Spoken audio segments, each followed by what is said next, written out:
weekend, generally.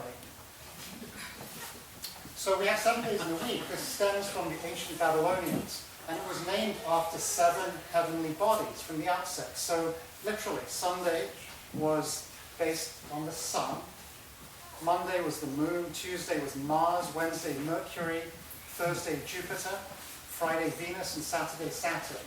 This was the basis for our calendrical system that we use. We don't really question it, we just do it.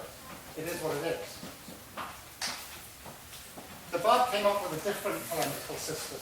It made no sense to me when I was a child. 19 days, 19 months in a year. What is this? Everything else about the Baha'i faith seems so rational to me. Why on earth do we have feasts every 19 days? Beyond that, we assign a divine attribute to each of these 19 months. Each 19-year cycle had a theme. And there was a 19 times 19, which is 361, cycle of cycles. Lots of mystical things. Turns out that the lunar and the solar calendars are coincident every 19 years, which means if you were to start one, 19 years later, you're at exactly the same point with the other. So there is, within our universe, a fabric that states 19 days is the month. We have just chosen to adopt what we have adopted, because, well, that's everything we've done up till now. So, in a very short period of time, I hope that I've given you a little insight into the Bard, the spiritual person of the Bard, the individual who has come to release those 25 of the remaining 27 letters that were kept back from mankind.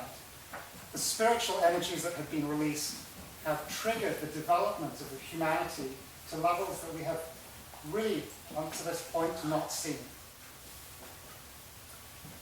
He has a rank for Baha'is in a twofold setting, as a messenger, a manifestation of God in his own right, although his mission was primarily to serve as the forerunner to Baha'u'llah.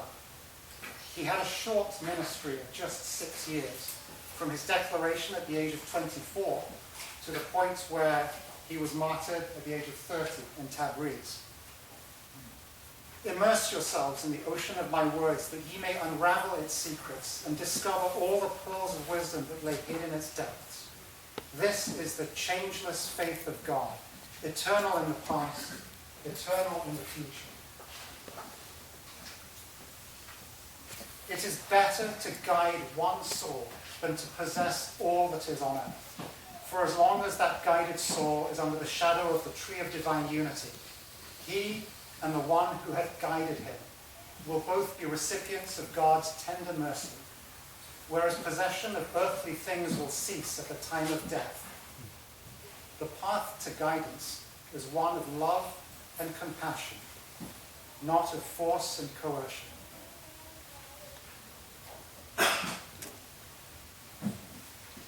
If you would like to know more about the Baha'is, those are some contact details.